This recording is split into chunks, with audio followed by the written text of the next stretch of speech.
Son las 3:38. Los 8 minutos de retraso se debe a que acabamos de terminar una audiencia. Se da inicio a la sesión de la fecha hoy 4 de julio del 2023.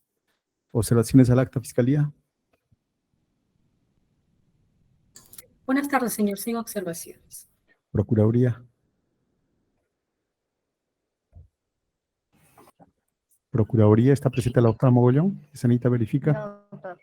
Doctor Nakazaki. Buenas tardes, ninguna observación. Doctor Reina. Sin observaciones, señor magistrado. Doctor Paredes. Buenas tardes, señores. Ninguna por mi parte. Doctor Hurtado. Buenas tardes, sin observaciones. Bien. Aprobada el acta y está siendo firmada por el señor presidente.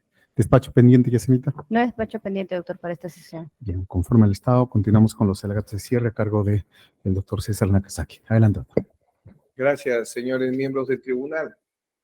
Habiendo terminado en la sesión del día de ayer la valoración individual de la prueba que proponemos respecto a...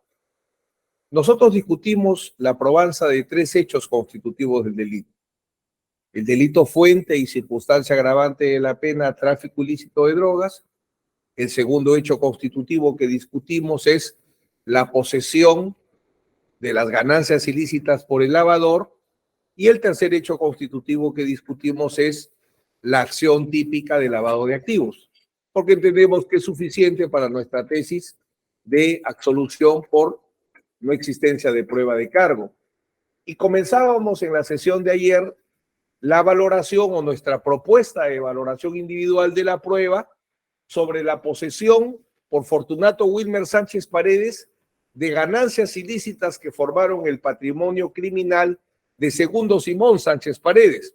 Esto es, discutimos el elemento típico nexo entre el objeto del dinero, bienes, efectos o ganancias del delito fuente con el lavador. Es un elemento del tipo penal el nexo entre las ganancias ilícitas y el lavador. Dentro de los elementos de la parte objetiva del tipo, el delito fuente o actividad criminal previa, en este caso tráfico ilícito de drogas, según la Fiscalía, de acuerdo a los tipos penales de los artículos 296A y B de la Ley 27765, efectos o ganancias ilícitas que haya generado el tráfico ilícito de drogas, el autor, acá tenemos un caso de autolavador respecto a mi patrocinado Santos Orlando Paredes y respecto a Fortunato Wilmer, lavador, no autolavador. Y el elemento que estamos discutiendo ahora, el nexo entre las ganancias ilícitas y el delito fuente con el lavador, la acción típica en sus modalidades y la circunstancia agravante de la pena. Esos son los hechos constitutivos del delito que se tienen que probar por la Fiscalía para poder alcanzar una sentencia condenatoria. Nosotros, reitero, discutimos 3. El primero, la actividad criminal previa. Este segundo, el nexo entre las ganancias ilícitas y el lavador. Y el tercero que discutimos, la acción típica. Respecto de ayer, marcamos que este nexo es probar qué cosa. ¿Cuál es el hecho a probar? Que Fortunato Wilmer Sánchez Paredes estuvo en poder de disposición de dinero de origen ilícito proveniente del tráfico ilícito de drogas. Ese es el hecho a probar. Fortunato Wilmer Sánchez Paredes está probado que tuvo la posesión de ganancias ilícitas que generó Segundo Simón Sánchez Paredes en México y que las trajeron al Perú, porque este poder de disposición implica 3 elementos. Las ganancias ilícitas provenientes del delito fuente, que esas ganancias ilícitas hayan pasado a poder de disposición del lavador y que, por tanto, solo teniendo poder de disposición sobre las ganancias ilícitas, puede ser autor de alguna de las acciones de lavado de activos. Si el dinero sucio no se prueba en poder del lavador, ¿cómo podría realizar algún acto de lavado? Y esto ya lo hemos, para no reiterar, marcado en la doctrina tanto extranjera como nacional. ¿Qué es lo que se tiene que probar respecto a este segundo elemento? El nexo ganancias ilícitas con Fortunato Wilmer Sánchez Paredes.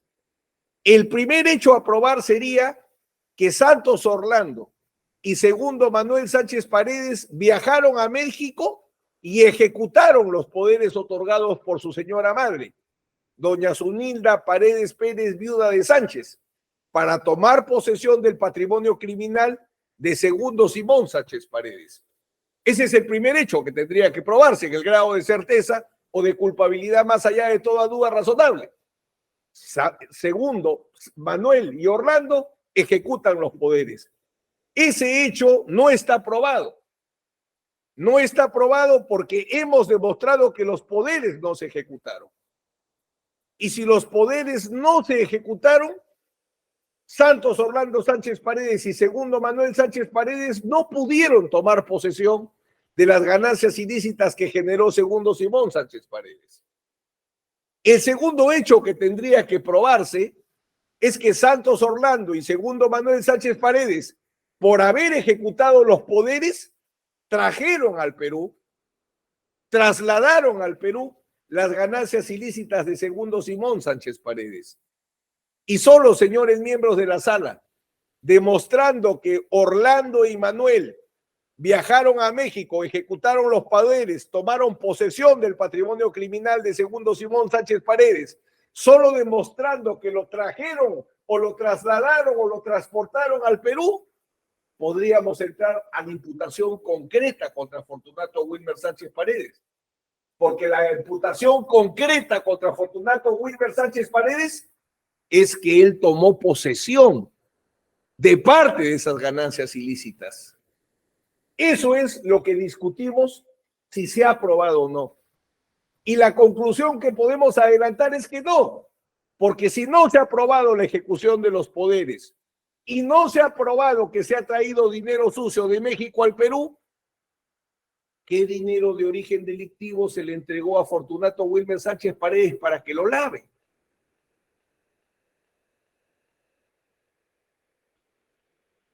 Como la Fiscalía no describe, no circunstancia, cómo Fortunato Wilmer Sánchez Paredes tuvo posesión de ganancias ilícitas, tenemos que trabajar con la imputación contra Santos Orlando y Segundo Manuel. Porque ni siquiera señala la Fiscalía quién de los dos le dio. Por tanto, este es un lavador que no tiene cliente. ¿Para quién lavó? Acá no es autolavado, insisto. Acá es lavado. O sea, yo lavo para alguien. Eso tiene que estar circunstanciado a estas alturas. Pero tenemos que trabajar con los dos, tanto con Santos Orlando como con Segundo Manuel. Y asumimos una carga argumentativa producto de una acusación no saneada. Porque en la acusación se debió señalar cómo Fortunato Wilmer Sánchez Paredes tomó posesión de ganancias ilícitas, quién le dio, cuánto le dio, cómo le dio. Eso no se encuentra, pese a estar observado y fundado. Entonces, las rutas establecidas en la imputación debidamente reconstruida tiene que haber sido o Santos Orlando cuando ejecutó el poder otorgado por su madre, o Segundo Manuel cuando ejecutó los poderes que se le otorgó, que son mayores. En el caso de Santos Orlando Sánchez Paredes, voy a ser muy puntual porque ya lo señalé cuando vi su alegato, él no ejecutó el poder por una sencilla razón. Primero, remarcar en la denuncia y en el auto apertorio de instrucción, la forma en que se trajo el dinero es la ejecución del poder por escritura pública, que Zunilda Paredes Pérez, viuda de Sánchez, le dio a Santos Orlando Sánchez Paredes. No hay, señores miembros del tribunal, una imputación que no podría haber. No precisamos la forma en que trajo el dinero, porque si no, no habría caso.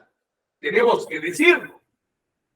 Y no hay forma de eludirlo con todo respeto, porque recuerden que cuando se dictó el auto de procesamiento penal, se dedujo una nulidad parcial y se dijo, formen la imputación, circunstancienla.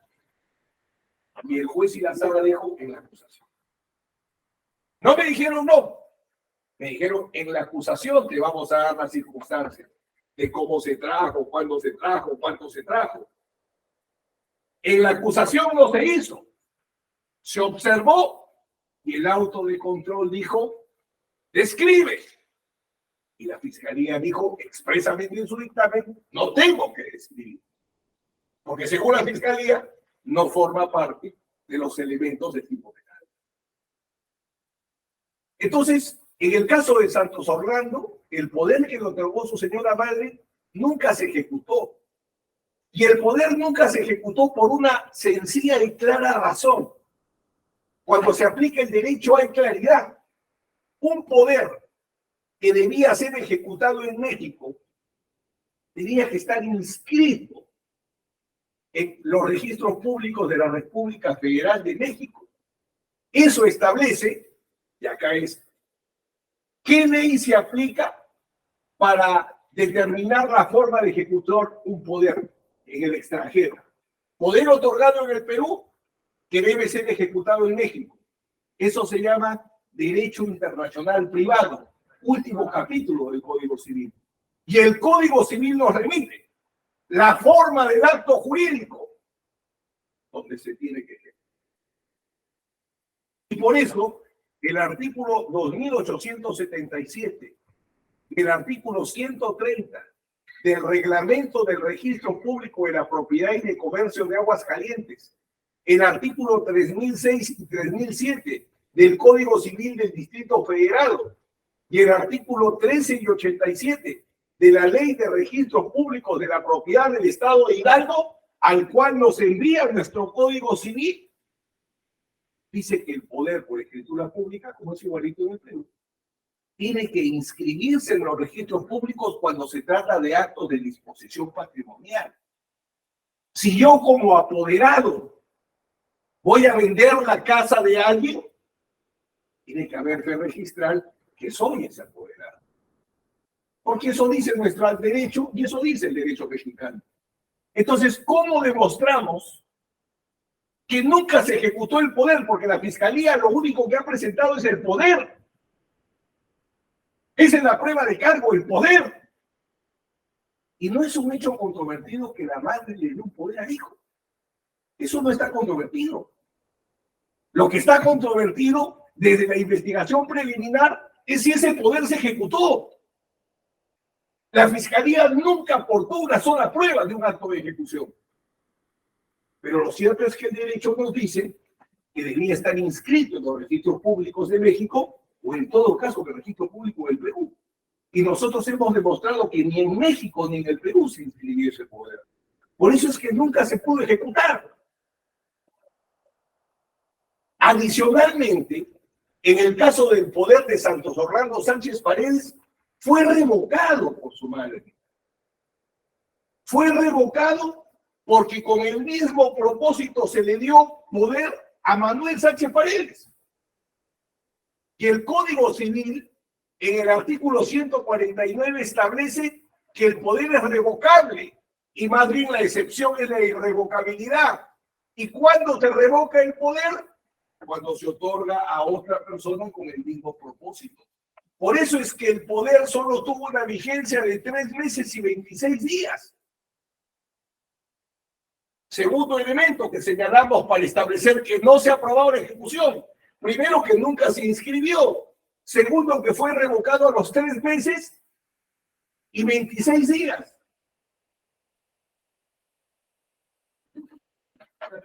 Y el tercer argumento que damos para establecer que el poder de la señora madre a Santos Orlando Sánchez Paredes no se ejecutó es que la fiscalía plantea que Santos Orlando Sánchez Paredes viajó 6 meses a México y 6 meses ejecutó el poder para poseer las ganancias ilícitas. Y la prueba documental que acredita que solo estuvo en México 21 días. Permítanme ir a la parte pertinente, porque esto ya lo he tratado con mi cliente, Santos Orlando Sánchez Paredes. Hemos ido al Archivo de la Nación. Este documento fue analizado en la sección 537 y en la 547. ¿Y qué acredita? ¿Qué acredita? Respecto al viaje, que Santos Orlando Sánchez Paredes viajó entre el 13 de diciembre de 1988 y el 4 de enero de 1989. Esto es 21 días. ¿Dónde están los 6 meses que se fue a México para ejecutar el poder y por tanto traer el dinero sucio que generó, según los Simón Sánchez Paredes? O sea, el poder no se ejecutó porque no se inscribió, siendo otorgado por escritura pública.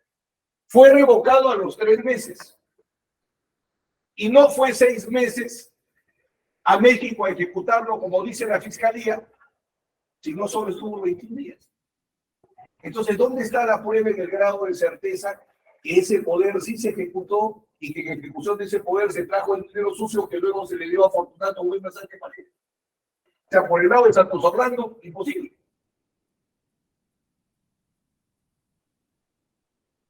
Hasta su pasaporte original lo hemos conseguido. Están los sellos correspondientes. ¿Qué responden al Archivo Nacional?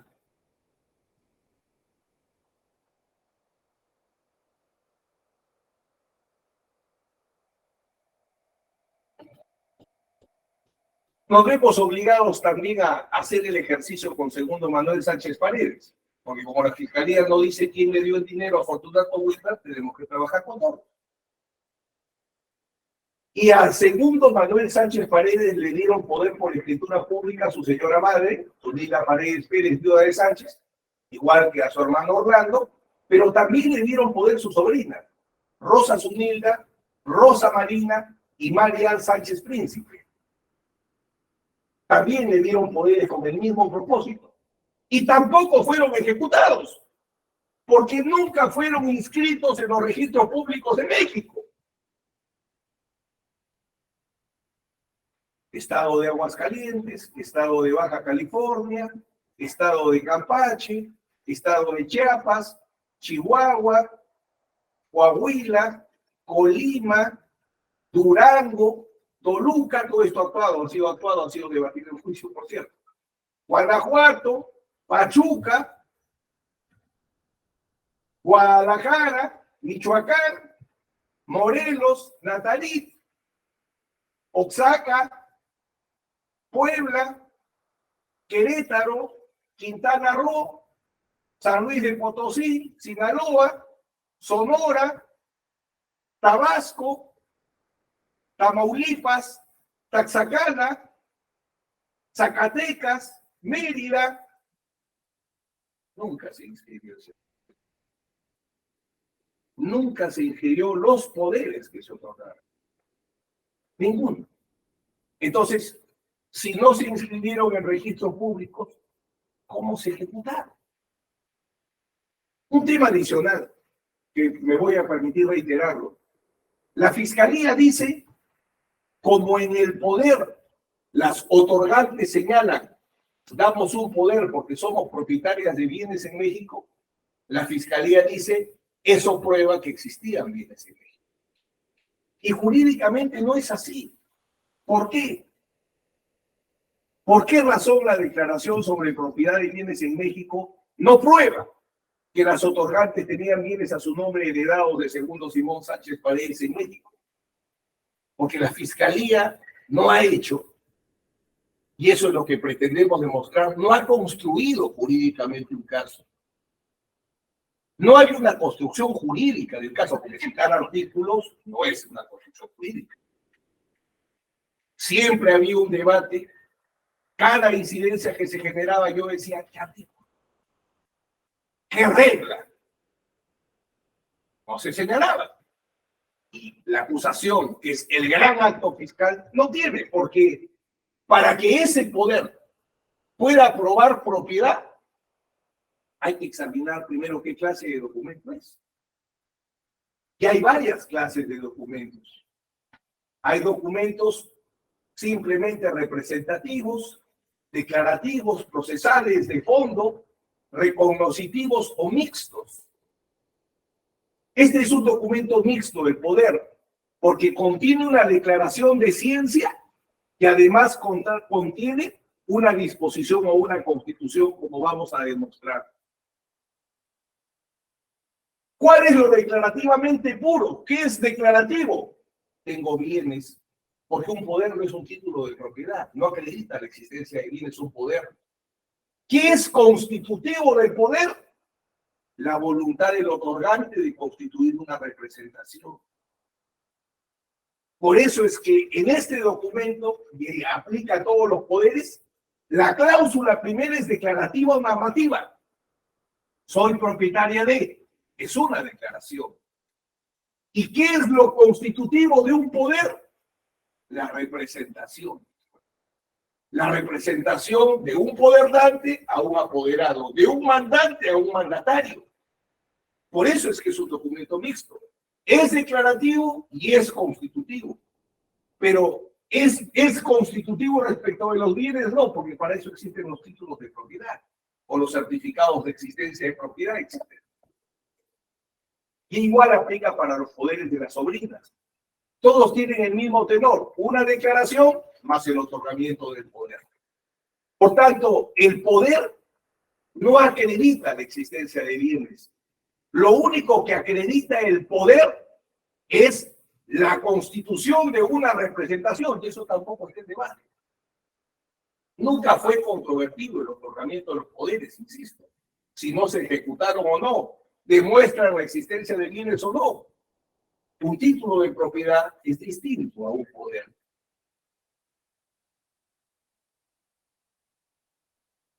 Virginia Pardo Iranzo, a mi modo de ver, la autora más importante en lengua hispana sobre la prueba documental, cuando se trate de un documento narrativo, o sea, aquel en el que se inserta una declaración, si se establece el autor del mismo, queda probado que las declaraciones internas insertas en el mismo se han llevado a cabo, pero queda por demostrar si corresponden a la realidad, lo que naturalmente habrá de hacerse valiéndose de cualquier otra prueba. Declaro ser propietaria de bienes, porque imagínense que un documento declarativo me convertiría en propietario, entonces yo en este momento voy al notario y declaro ser dueño de este local. ¿Tendría algún valor jurídico? Porque mi declaración, o sea, lo que yo digo, no me hace propietario de algo. Imagínense que el derecho naciera de lo que la persona declara. Entonces, en este momento me declaro acreedor, me deben 100,000 soles. ¿Por qué? Porque yo lo estoy declarando. Eso es declarativo o constitutivo, una letra de cambio, sí es constitutivo. Carlos Climén Durán, gran tratadista en materia de la prueba. Si el documento público-privado contiene una declaración de conocimiento, como en el caso de una narración, la determinación de su autor solo acredita la autenticidad del hecho de la declaración, pero no la certeza del conocimiento declarado, que habrá, disculpen la falta, habrá de probarse valiéndose de cualquier otro medio. Entonces, definitivamente, el poder, lo que prueba, lo que constituye es una representación, no lo que se declara respecto a los bienes. Por eso es un documento mixto. La primera cláusula es declarativa, la segunda cláusula es constitutiva. Es declarativa en cuanto a que quien otorga la escritura pública dice ser propietario de bienes. Lo que sí constituye el poder es una representación, una forma del acto jurídico y una condición de mandante y mandatario.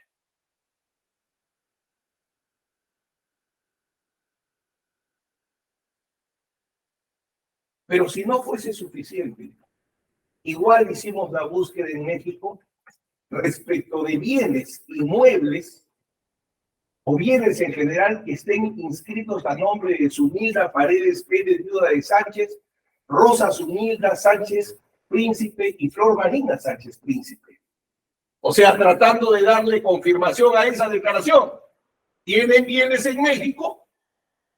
Y todos los estados siguiendo el ejercicio. Todos los estados establecen que no hay bienes.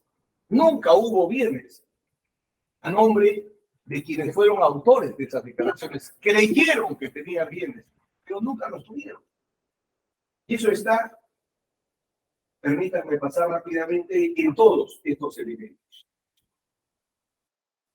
La valoración global de la prueba sobre la posesión, ¿a dónde nos lleva? Porque la valoración individual se reduce a los dos poderes y si fueron ejecutados o no, y sostenemos que no. Y lo he graficado de la siguiente manera. Poder de Santos Orlando Sánchez Paredes. El poder otorgado por la madre a Santos Orlando Sánchez Paredes, ¿se ejecutó? No se ejecutó. ¿Permitió tomar posesión de algún bien? Nada. Entonces, vía el poder de Santos Orlando Sánchez Paredes, Fortunato Wilmer Sánchez Paredes no pudo recibir ni un peso de ganancia ilícita que se generaron en México. Y si vamos a los poderes que se le otorgó a Segundo Manuel Sánchez Paredes por su madre y por sus tres sobrinas, de igual manera, si nunca se ejecutó, si él nunca tuvo posesión de ganancias ilícitas, ¿qué pudo haberle entregado a Fortunato Wilmer Sánchez Paredes? Nada.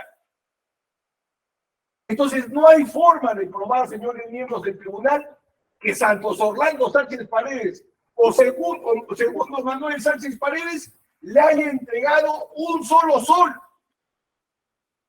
un solo dólar, si prefieren, o un solo peso, porque tampoco te dice. O lo trajo en la moneda oriunda, o lo trajo en moneda de dólares, o lo trajo en soles, no se sabe. Pero lo cierto es que esos dos poderes no pudieron ser vías para que Fortunato Wilmer Sánchez Paredes, en el grado de certeza, en una sentencia condenatoria se diga, le dieron 100,000 soles a Fortunato Wilmer Sánchez Paredes, le dieron 500,000 soles a Fortunato Wilmer Sánchez Paredes en el año 88 y con ese dinero empezó a lavar. Eso no existe.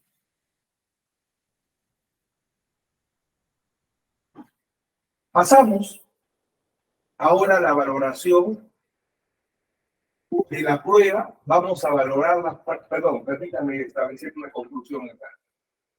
Si no se ha probado el delito fuente y circunstancia agravante de la pena tráfico ilícito de drogas, porque no se ha probado los 3 actos de transporte de no menos de 400 kilos de pasta básica de cocaína desde una pista de aterrizaje clandestina de Bayuba al Rancho Luna en México. Si no se ha probado en el estándar de culpable más allá de toda duda razonable que Santos Orlando o Segundo Manuel entregaron a Fortunato Wilmer ganancias ilícitas traídas de México, ¿qué dinero sucio poseído por Fortunato Wilmer Sánchez Paredes podría probar una acción típica de lavado de activos? Por eso el caso de Fortunato Wilmer Sánchez Paredes al final es porque es hermano. Este es el caso del hermano. Porque no hay nada. No hay nada.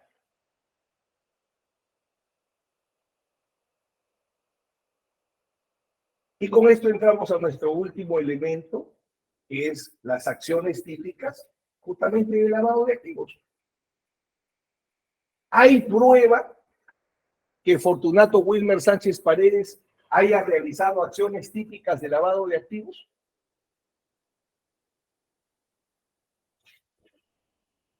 Es la prueba pericial la que nos va a dar la respuesta.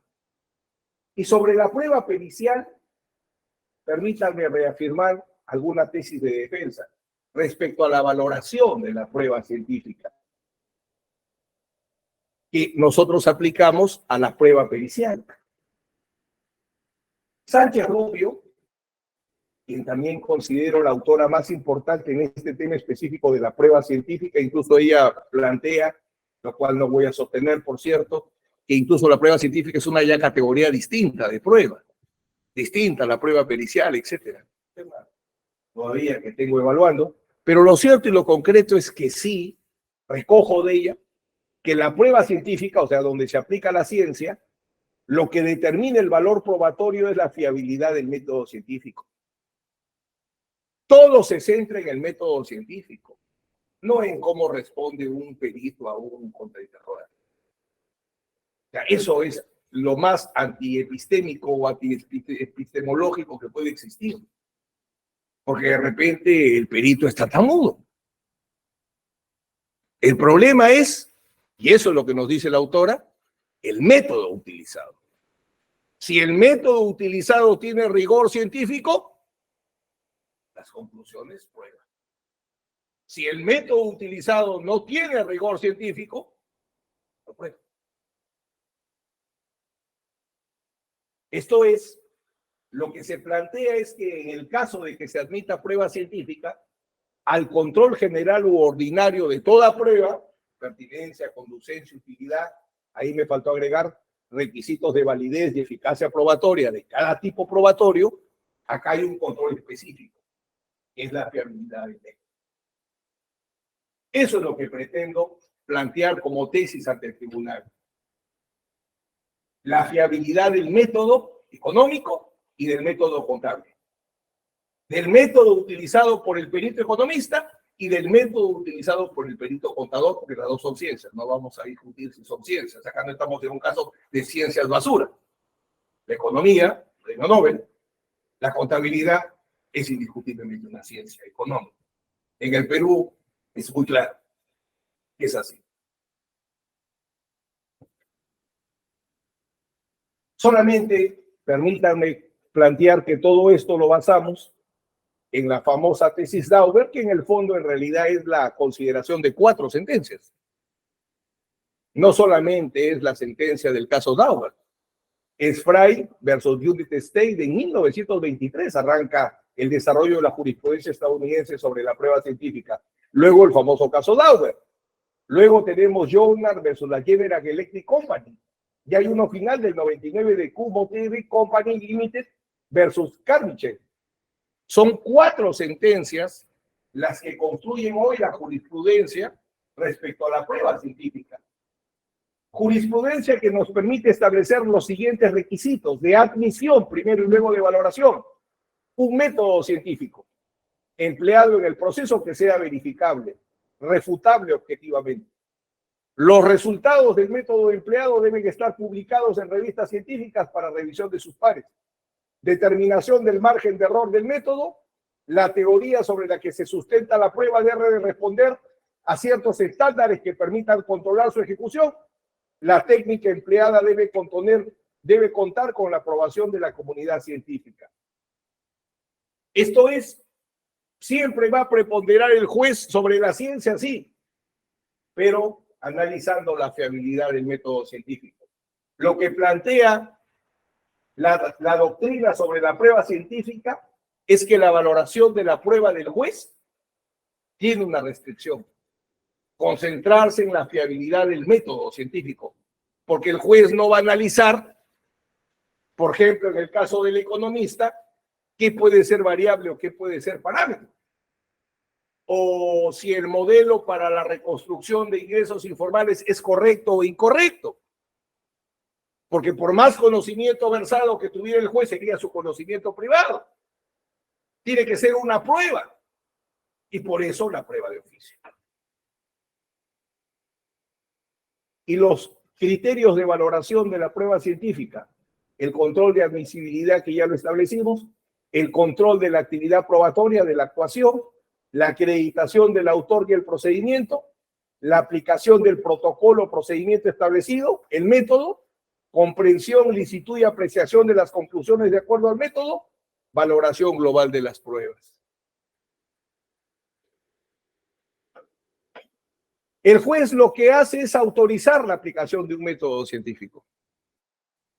Eso es lo que realiza el juez respecto a la prueba científica. Autoriza el empleo de un método científico. Y el juez, al valorar esa prueba científica, lo que busca es la alta fiabilidad del método científico, más la concurrencia de otros indicios, verificando la correcta aplicación del método científico, la coherencia del resultado de las operaciones periciales y la depuración de la información utilizada. ¿Por qué lo traemos acá? Porque nosotros partimos de esta clasificación de pericias. La pericia pericial, la prueba pericial científica y la prueba pericial no científica. La prueba pericial científica, la que trabaja aplicando ciencias, la ciencia económica y la ciencia contable. Y la prueba pericial no científica, por ejemplo, en nuestro caso, la pericia forense, que trabaja con el expertise del experto forense sobre cuáles son los hallazgos en una investigación por lavado de activos. Pero eso es expertise, no es una ciencia. Entonces, está aplicando una técnica. Por eso no es una prueba científica.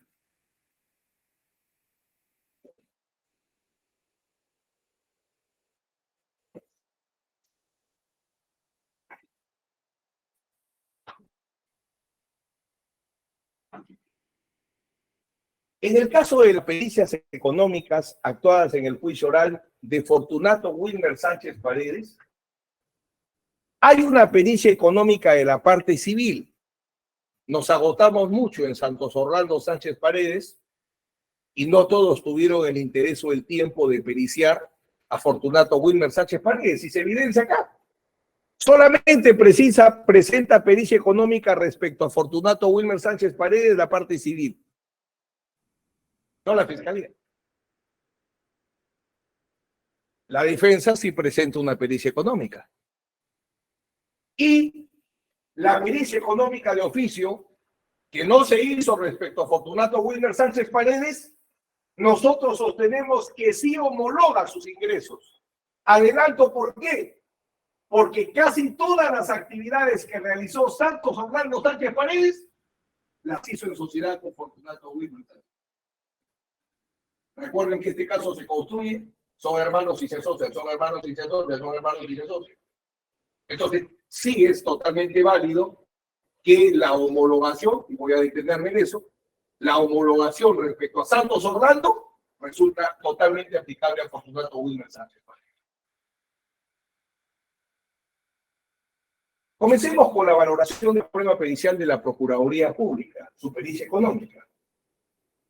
Tiene problemas de acreditación. Eso se determinó en la sesión 463 del 10 de mayo del 2022, cuando se examinó al economista César Román Cruzado. ¿Cuáles fueron los problemas? No acreditó investigación económica. No acreditó construcción o aplicación de modelos económicos. No exhibió experiencia en pericias utilizando modelos económicos. A diferencia de nuestro perito de parte. En la sesión 463 del 10 de mayo del 2022, viene un primer dato central. Recordarán los miembros del tribunal que muchas veces se dijo durante los debates que por qué desde el comienzo no se hicieron conocer las actividades. Y con relación a Santos Orlando Sánchez Paredes demostramos que las actividades se hicieron conocer desde la policía. Ahora miren la declaración de Fortunato Wilmer Sánchez Paredes. ¿De qué fecha? 26 de noviembre del 2009. ¿Qué dice? Indique usted si ha tenido disponibilidad económica para efectuar inversiones en empresas y préstamos a terceros desde los años 91, 92, 93. Dijo, sí he tenido disponibilidad de dinero por ser empresario desde muy joven en diversas actividades, como por ejemplo empresa de transporte, ganadería, construcción, venta de abarrotes, cerveza. Transporte, inmobiliaria, construcción, ganadería, comerciante.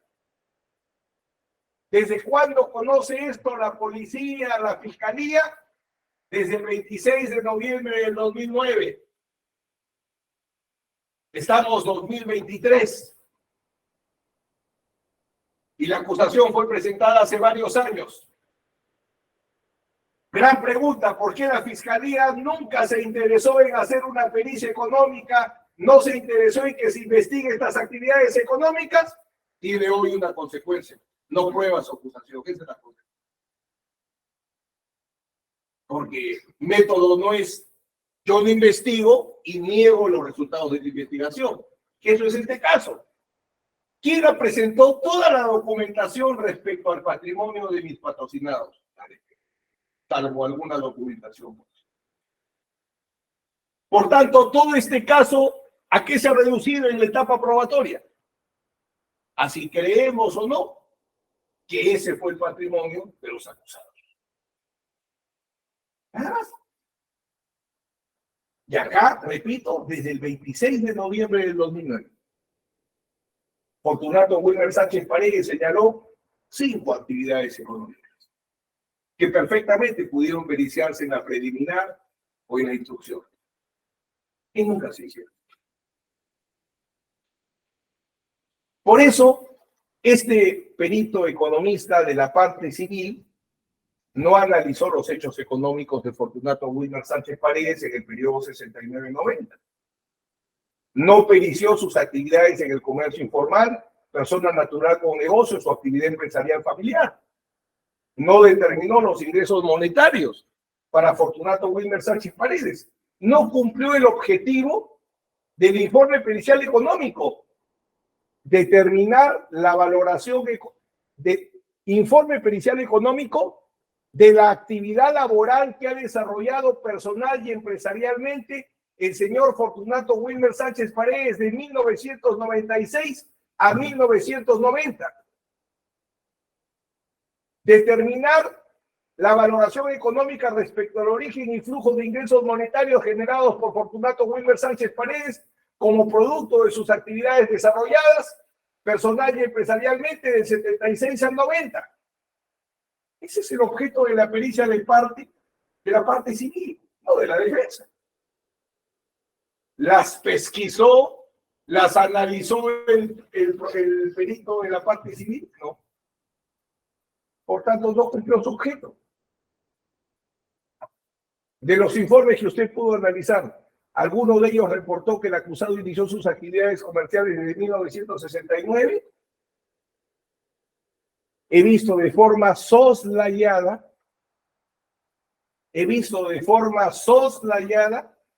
que tuvo actividades en 1969, pero para efectos del análisis del informe pericial he cogido lo solicitado, que le habían solicitado que actividades de 1976 a 1990. Y en estos informes de parte se justificaba o se documentaba cómo se sustentó estas actividades en este periodo. No he analizado ese periodo. De la documentación e informes revisados para formular su pericia económica, ¿usted ha podido determinar la fecha de inicio de las actividades? La fecha probable del señor Fortunato es 75 a 90, es una fecha probable, pero no ha abarcado mi investigación, tan solo me he basado en el periodo que se me designó. Pero da la casualidad que no analiza ninguna actividad económica.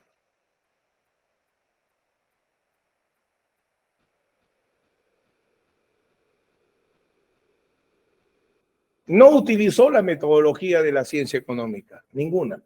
No construyó modelos económicos y no determinó ingresos monetarios para Fortunato Wilmer Sánchez Paredes. Por eso es que los contadores parten con saldo inicial la declaración jurada del año anterior. Porque como no se puede creer a las pericias de la defensa porque son de la defensa, no había economista que les brinde una información, porque no decidieron no utilizarlo. En cambio, la pericia económica de Fortunato Wilmer Sánchez Paredes, el economista John Hidalgo Benito, fue examinado para esta pericia en la sesión 459 a la 463, desde el 4 de mayo del 2022 al 10 de mayo. La acreditación ya ha sido establecida, no la vamos a reiterar. ¿Cuál era el propósito? Establecer el saldo inicial de riqueza económica del señor Fortunato Wilmer Sánchez Paredes al 1 de enero de 1991, derivado de las diversas actividades económicas desarrolladas en el periodo 1 de abril del 69 a 31 de diciembre del 90. Ese era el objeto. Metodología: la economía positiva, modelos económicos deterministas, flujo de caja económico por factores de producción, 3 teorías: la teoría económica del flujo de ingresos, la teoría del incremento neto del patrimonio y la teoría institucionalista de la informalidad. Esa es la metodología, las herramientas, la técnica y la teoría que aplicó como metodología de las ciencias económicas el perito. ¿Ejecutó ese método? Sí, sí lo ejecutó. Ejecutó el método de economía positiva. Desarrolla una economía descriptiva que hace, reconstruye hechos económicos en una línea de tiempo, analizando más de 14,000 documentos para establecer actividades económicas y línea de tiempo. Luego, aplica la teoría económica para reconstruir ingresos y egresos, construyendo y aplicando 26 modelos económicos, señores miembros del tribunal. 26 modelos económicos donde en la práctica judicial peruana nunca se ha trabajado en pericias económicas con modelos económicos. La economía ha sido minusutilizada. Los economistas han sido reducidos a tasadores en algo nuevamente problemático científicamente, porque quien gana el premio Nobel es el economista, no es el contador. Y parecemos nosotros el reino de la contabilidad.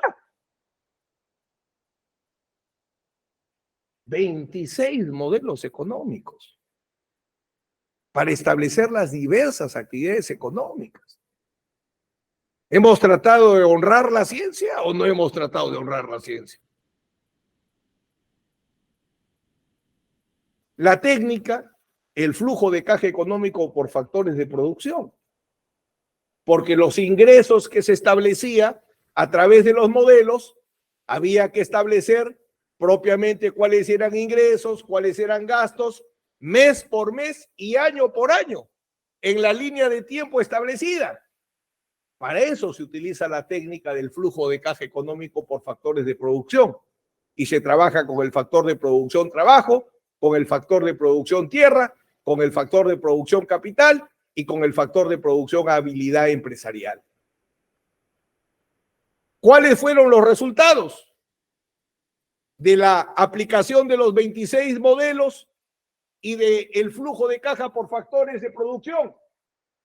Establecer ingresos y gastos mes por mes de 1969 a 1990, año por año y actividad por actividad.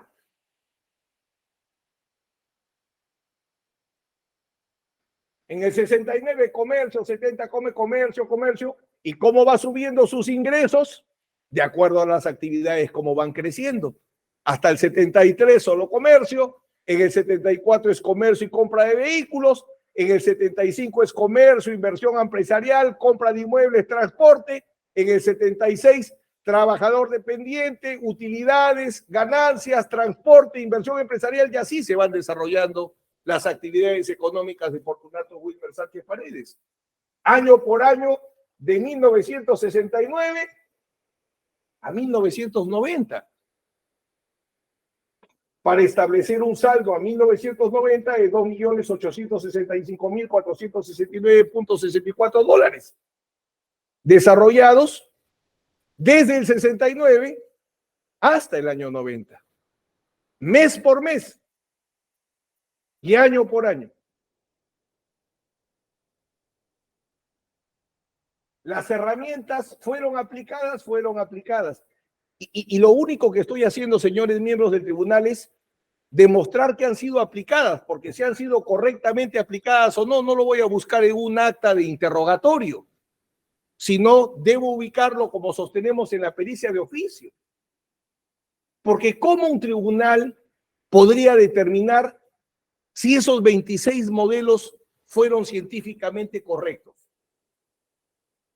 Son 26 modelos, señor director de debate, señor presidente, señor juez superior. ¿Cómo un juez, al valorar la prueba económica, va a establecer si los 26 modelos estuvieron bien construidos y bien aplicados? ¿Cómo podría el tribunal determinar si el flujo de caja por factores de producción era la técnica a utilizar y se utilizó bien o mal? Entonces, ahí surge la prueba de oficio, que es prueba sobre prueba para establecer cuál de las pericias es fiable. Ese es el método que el derecho procesal penal le brinda al tribunal cuando dentro de diversas pericias tiene que optar cuál es fiable. Esa es la forma, que es la prueba científica. Y acá se han aplicado todos los factores de producción, y simplemente lo señalo con sus correspondientes modelos. Porque tenemos que ir hasta la pericia de oficio.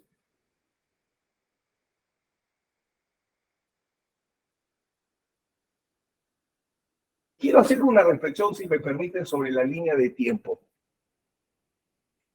21 años y 8 meses de actividad económica, el perito economista ha establecido a Fortunato Wilmer Sánchez Paredes.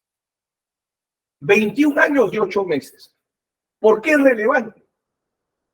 Porque en el informe jurídico Silva y Ragués, en la página 53 y 54 analizan lo siguiente. Ellos trabajan, ¿qué pasa cuando hay cambio de legislación en el tiempo? ¿Qué pasa cuando la actividad criminal es anterior a la vigencia de la ley penal de lavado de activos? Cuando ese dinero de origen ilícito, sin duda, se generó antes que se aplique la ley de lavado de activos, que surja la ley de lavado de activos.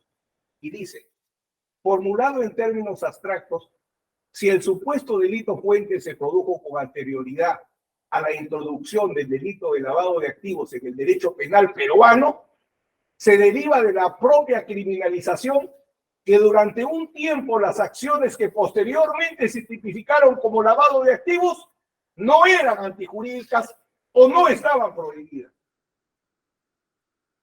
En casos de cambios en la legislación aplicable, el delito de lavado de activos ha planteado dudas acerca de la posibilidad de considerar delictivas aquellas conductas incardinables en el tipo de blanqueo que tienen por objeto bienes o ganancias generadas por un determinado delito cometido con anterioridad a la propia vigencia de la represión penal de blanqueo. En tal sentido, la cuestión que se plantea es si cabe considerar como susceptible de ser objeto de blanqueo un bien que, pese a tener su origen en un hecho delictivo, se ha convertido por circunstancias diversas antes de la incriminación del delito de lavado en objeto legítimo del tráfico jurídico. Se ha descontaminado. Porque desarrollan que si el bien se descontamina antes que entre en vigencia la ley de lavado de activos, el bien descontaminado ya no puede formar objeto de lavado de activos. ¿Por qué es importante entonces la línea de tiempo? Porque murió, segundo Simón Sánchez Paredes, en el año 87.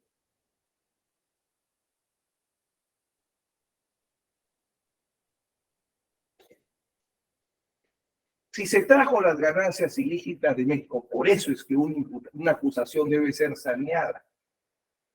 Si se traen las ganancias ilícitas de México, ¿dónde estuvo el dinero, señores miembros del tribunal? ¿En las empresas o bajo la tierra? ¿Dónde estuvo en el 87? ¿Dónde estuvo en el 88? ¿Dónde estuvo en el 89? ¿Dónde estuvo en el 90? ¿Dónde estuvo en el 91?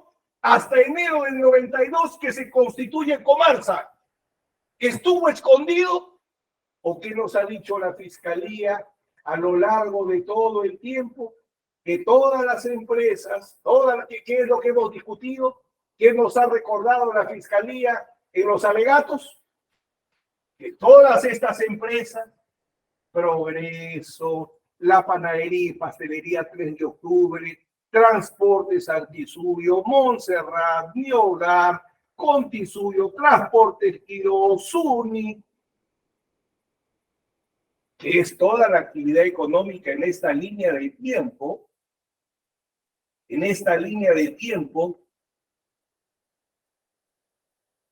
de 21 años y 8 meses. Entonces, la pregunta es, ¿dónde estuvo el dinero? ¿Bajo tierra o en las empresas? Quiero dar un dato que es objetivo, porque acá no tenemos imputación. Los aportes dinerarios a Comarsa fueron bancarizados. Ya salieron de un banco. No se dieron en efectivo.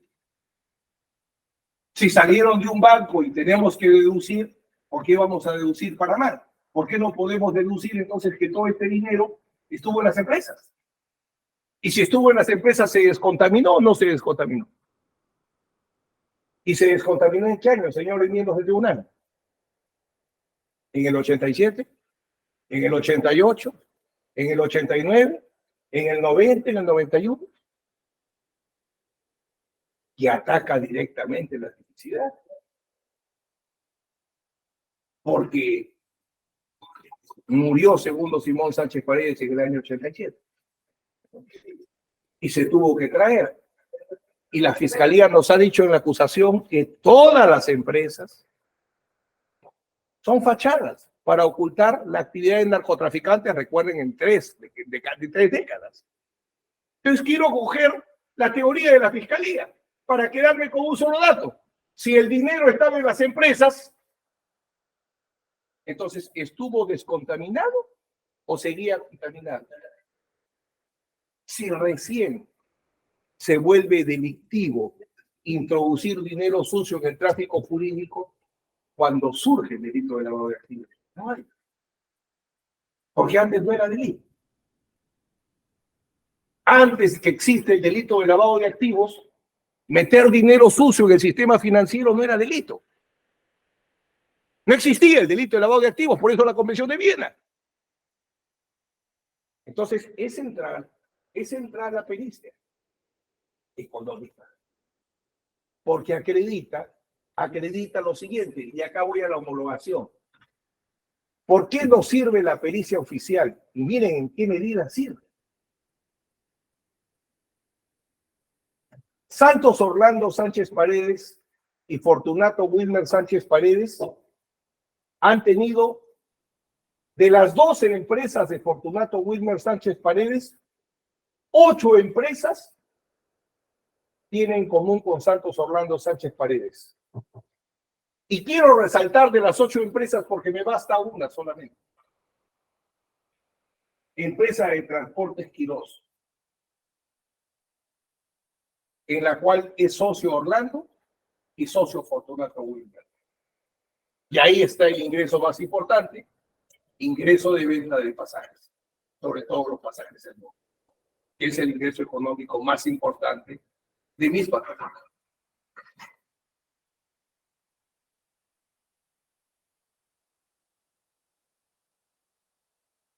Al año 92, ¿qué tendría que justificar Fortunato Wilmer Sánchez Paredes? Porque con eso nace el caso de lavado de activos, la constitución de Comarsa, 45,000 soles, la constitución del Señor de los Milagros, disculpen, me olvidé de poner ahí la cantidad, pero es algo similar, y el préstamo, que sería lo más importante en dinero, el préstamo de dinero a favor de segundo Manuel Sánchez Paredes de 700,000 soles. Eso tendría que justificar al año 92, porque se imputa como actos de conversión. Miren ustedes, y cómo sirve la pericia oficial tremendamente para este caso. Transporte Quirós. El informe pericial económico de oficio de Santos Orlando Sánchez Paredes ha validado el modelo económico venta de pasajes en ruta. Lo ha validado. Y al haberlo validado, con más rutas proporcionadas por la parte civil o por la fiscalía, disculpe, ahorita ya me olvidé quién trajo el expediente del MTC, pero le asignan a Santos Orlando Sánchez Paredes $145,740.91.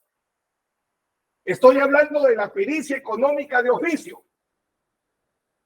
Respecto solamente del concepto venta de pasajes en ruta, transporte Quirós. Miren cómo aplica. 145,740.91 le asignaron a Santos Orlando Sánchez Paredes. ¿Por qué? Porque siguiendo el modelo del perito economista John Hidalgo, dependía del 3% del aporte de su capital social. El aporte del capital social determinaba cuánto es lo que ingresaba informalmente para cada uno. 3% tenía Santos Orlando, $145.740.91 es lo que reconocen los peritos económicos de oficio. ¿Cuál era el porcentaje de acciones que tenía Fortunato Wilmer en Transporte Quirós, señor director de debate, señor presidente? El 50%. No tenía el 3%, tenía el 50%. Entonces, si a Orlando le reconocen 145.740.91 por el 3%, ¿cuánto es aplicando el modelo al 50%? $1.311.668. Utilizando el modelo económico validado por la pericia o por los peritos designados por el tribunal. Entonces, si tenía 2.429.015, no podía prestar 700.000 soles y no podía hacer, acá está entre Comarsa y Señor de los Milagros, 55.469 soles. Es evidente que sí. Es evidente que sí.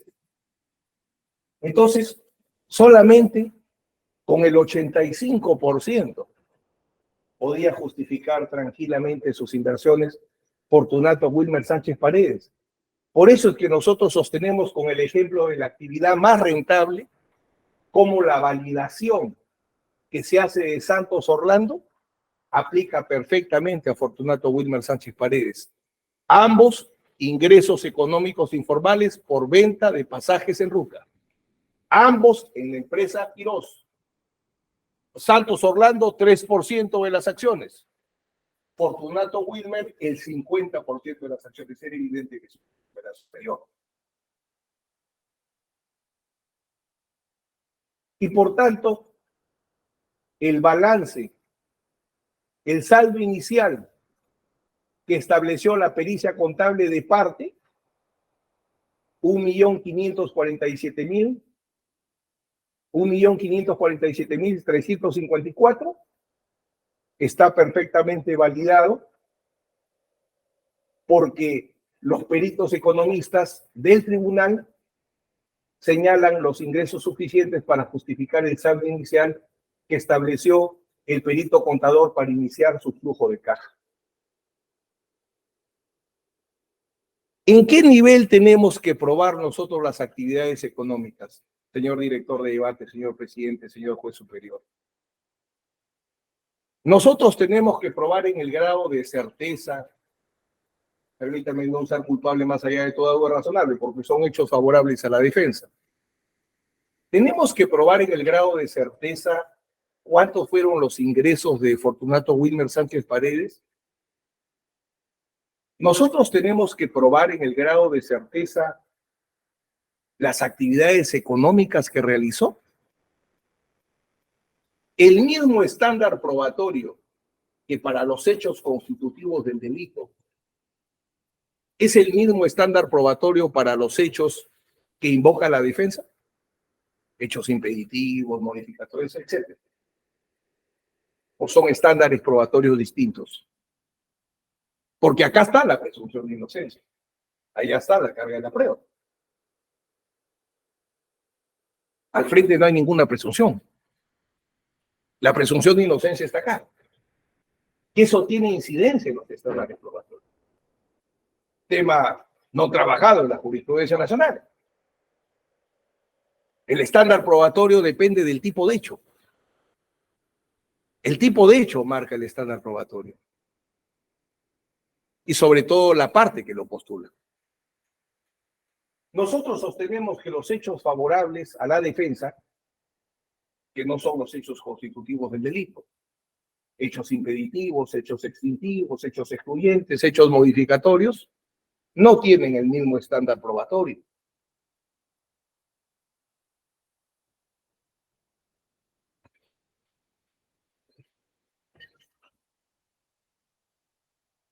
Quien mejor me ha ilustrado en este tema, gran amiga y gran profesora, Mercedes Fernández López, define al hecho impeditivo como aquella categoría de acontecimiento que impide el nacimiento de la pretensión sostenida por la contraparte, o en un sentido más amplio, impide la aplicación de la norma jurídica solicitada por la otra parte.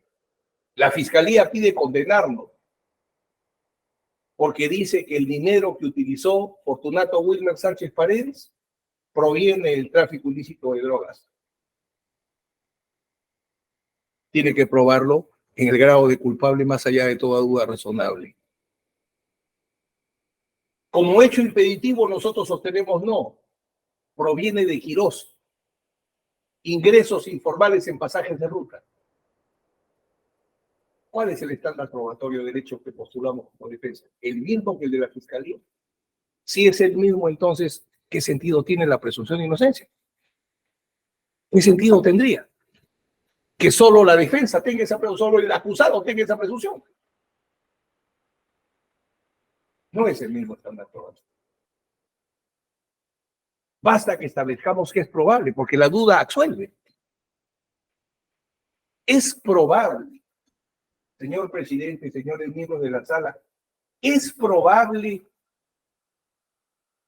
que, permítanme regresar a la línea de tiempo, es probable que Fortunato Wilmer Sánchez Paredes, de 1969 a 1990, se haya dedicado a las actividades comerciales que ha establecido el perito de parte y que ha validado la pericia de oficio. De 12 que tiene, 8 son iguales que Santos Orlando Sánchez Paredes. Y de esas 8, remarco nuevamente Quirós, la más rentable, más de $1 millón, más de 141 $141,000 para Santos Orlando con el 3%, Fortunato Wilmer el 50% de las acciones de esa misma empresa. No digo certeza. Es probable que digamos la verdad. Es probable que se haya dado esta actividad empresarial. Es probable que el origen no sea ilícito. ¿Cuál es la sentencia entonces? Sí, es probable.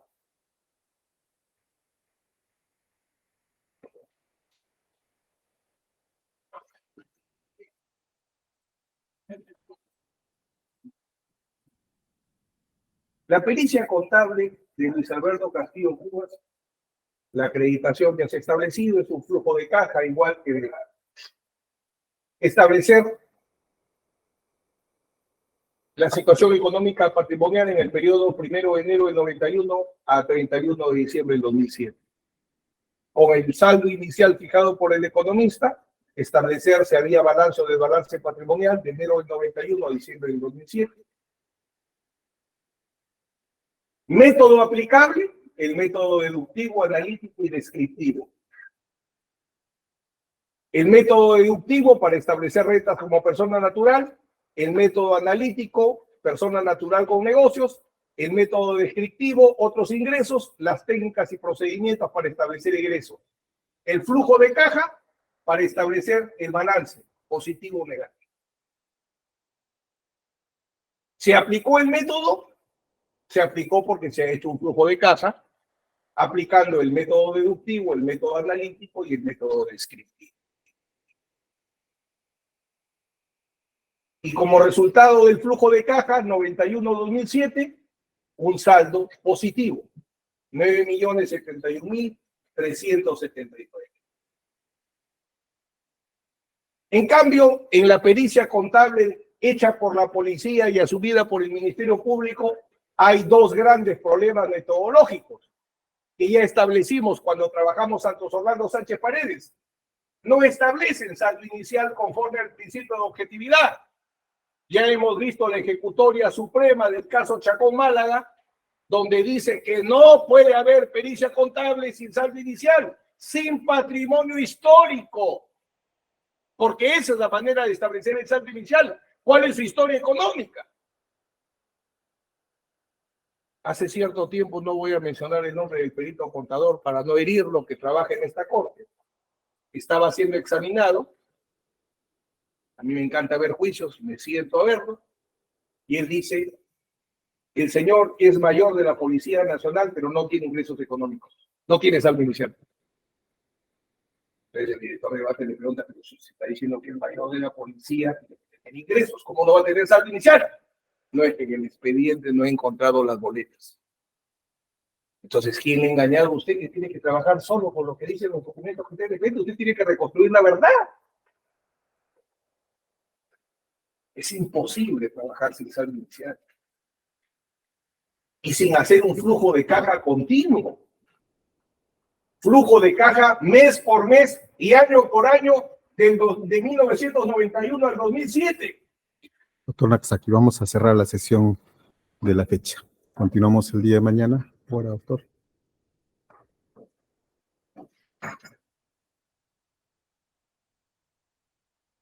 ¿2:30? ¿No? Mañana continuamos a las 2:30. Tenemos a las 2. Eso, ¿no? Le están pidiendo el uso de la palabra. Un momentito, estamos todavía viendo el tema. Un momentito, doctor Reina. Estamos viendo todavía el tema. A las 2 tenemos otra audiencia, a las 3 de la tarde en todo caso. Continuamos. Doctor Reina, adelante. Señor magistrado, buenas tardes. Solamente para hacer presente que todavía no se ha dado cuenta de si la Fiscalía ha presentado los alegatos respecto a mi cliente. Doctora Yesenia, presentó Fiscalía los alegatos por escrito. Solo se han presentado por parte de Fiscalía del señor Santos Orlando y Segundo Manuel. Requiere hacer la Fiscalía para efectos de que presente tus alegatos por escrito antes de que inicie los alegatos el doctor Reina. Señor director de debates, ¿me permite? Mañana concluimos lo de Fortunato Wilmer Sánchez Paredes y probablemente no vamos a ocupar todo el tiempo. Es poco lo que nos falta. Quería señalarlo para que la sala pueda distribuir el tiempo. La única forma que tenemos para lograr que se consiga y pues luego no haya problemas en el sentido de lo que se ha venido más o menos configurando como hipótesis de que Fiscalía estaría esperando los alegatos para recién prestar los alegatos por escrito, es que Fiscalía presenta sus alegatos por escrito del caso de todos los procesados. Es la única posibilidad, porque si no van a señalar de que el colegiado ha sido muy permisible con el Ministerio Público esperando a que termine los alegatos de apertura, los alegatos de cierre de la defensa para luego acomodar más o menos como se ha soslayado esa hipótesis. Doctora Morales, sus alegatos. Sí, señor, sí, para hacer unas aclaraciones respecto a lo que se viene afirmando desde el día de ayer, bueno, lo vengo escuchando. Primero, señor, como usted ya comprenderá y lo está viviendo en carne propia, porque el día de ayer usted mismo ha señalado de que, bueno, es frondosa la información y documentación que hay que verificar, precisar folios, ¿no? Y justamente así como el inconveniente que ha tenido la sala, o viene presentando la sala, nosotros también lo hemos tenido, porque no tenemos un gran equipo, somos un número muy, muy reducido, quien le habla y otra persona más que le apoya. Entonces usted comprenderá que para nosotros también es un trabajo bastante arduo. Y no solamente nos hemos limitado a argumentar respecto a 1 o 3 procesados. Hemos tenido, obviamente, y como es lógico, la carga de sustento respecto a todos los acusados, todas las personas jurídicas que en total configuran 13 imputados, ¿no? En esa medida nosotros venimos trabajando el día de hoy, efectivamente, ya hemos presentado los alegatos respecto al señor Segundo Manuel, al acusado Santos Orlando, y el día de hoy hemos presentado otra información parcial respecto a una de las empresas, y venimos trabajando, continuamos trabajando y estamos procurando presentar en el más breve plazo posible. Pero quiero que se comprenda eso. Si bien es cierto, señores magistrados, en su momento también se nos programó las audiencias o un número de audiencias e intervenciones para efecto de sustentar nuestros alegatos, que obviamente se trabajó con bastante premura por el plazo que se nos había otorgado respecto a cada una de estas alegaciones.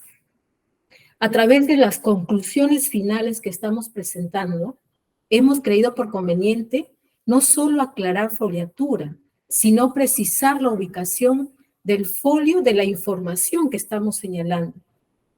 Y como también ordenar en alguna manera la información que hemos proporcionado a través de los alegatos, lo cual no es indicio o no es o no se puede catalogar como una manera de reformular alegatos. Nosotros estamos presentando sus conclusiones finales, que aborda todo el contenido que se ha dado a través de que obra obviamente en el proceso judicial, en el expediente judicial, como lo que se ha abordado en juicio oral.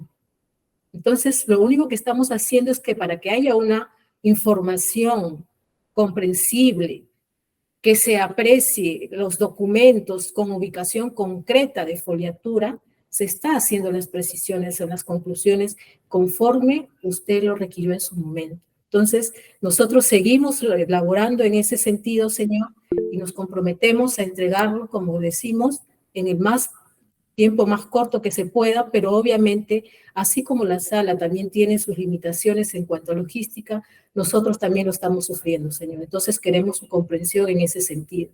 Doctora, no hay debate, es un tema Sí, solamente estoy informando de la situación. No me refiero a la petición de alzada de mano, de la petición que el doctor Reina. Sí, señor, disculpe, una última acotación, un último pedido. Doctora, antes de eso, para garantizar el contradictorio adecuado y de que por ahí no se soslaye alguna hipótesis en el sentido de permisibilidad con el Ministerio Público. Antes de empezar los alegatos de cierre del doctor, de la defensa a cargo del doctor Reina Alfaro, Ministerio Público tiene que presentar sus alegatos por escrito. Antes de empezar los alegatos de cierre del señor, su defendido doctor es el último, Sánchez Alayo. Ministerio Público tiene que presentar sus alegatos por escrito. No le estamos pidiendo en este momento, doctora, todos los alegatos. Mire usted cómo estamos flexibilizando esto. Presente sus alegatos por escrito respecto del procesado Fidel Sánchez Alayo y habilitamos los alegatos de cierre del doctor Reina para que no exista en absoluto un mínimo de suspicacia o en el sentido de lo que se ha dejado perfilar, que habría un posible acomodo de los alegatos en el escrito. Sí, estamos tratando de superar eso, doctora, para evitar cualquier... Sí, solo en todo caso, señor, en atención a lo que usted nos acaba de referir, bueno, presentaremos, porque en estos momentos estamos abocados al 100% respecto a las conclusiones del señor Fortunato Wilmer. A pesar de ello, hemos ya avanzado con la presentación, como le digo, de unas conclusiones finales respecto a una de las empresas. Para el día de mañana, como vengo escuchando, se pretende dar inicio respecto a los alegatos del señor Fidel. Es imposible que el Ministerio Público lo presente mañana, pero en todo caso sí, en el transcurso de los días podemos presentar un avance respecto a ese acusado si así se está requiriendo. Y en otro sentido, señor, también pedirle que así como a las defensas, bueno, ahora ya tenemos conocimiento que se le está corriendo traslado de nuestras conclusiones finales, solicitamos también que en el mismo sentido se nos proporcione a nosotros dichas conclusiones, ¿no? No hay ningún problema en cuanto a ello, porque ya están en el expediente. Bien, entonces queda con... También la facultad del presidente es controlar el cumplimiento de los plazos procesales. Quisiera preguntarle a la asistente de actas, ¿cuándo culminó sus alegatos del Ministerio Público? No recuerdo, señor, la fecha exacta. No, al asistente le estoy... Okay. Doctor, tenemos aproximadamente el 20 de abril. 20 de abril, doctora. Abril.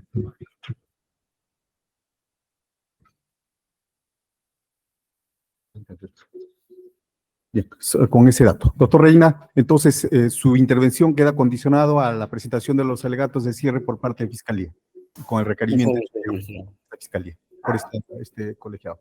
Bien, señores, continuamos el día de mañana a las 3 de la tarde. 3 de la tarde. Buenas tardes. Buenas tardes, señor. Buenas tardes.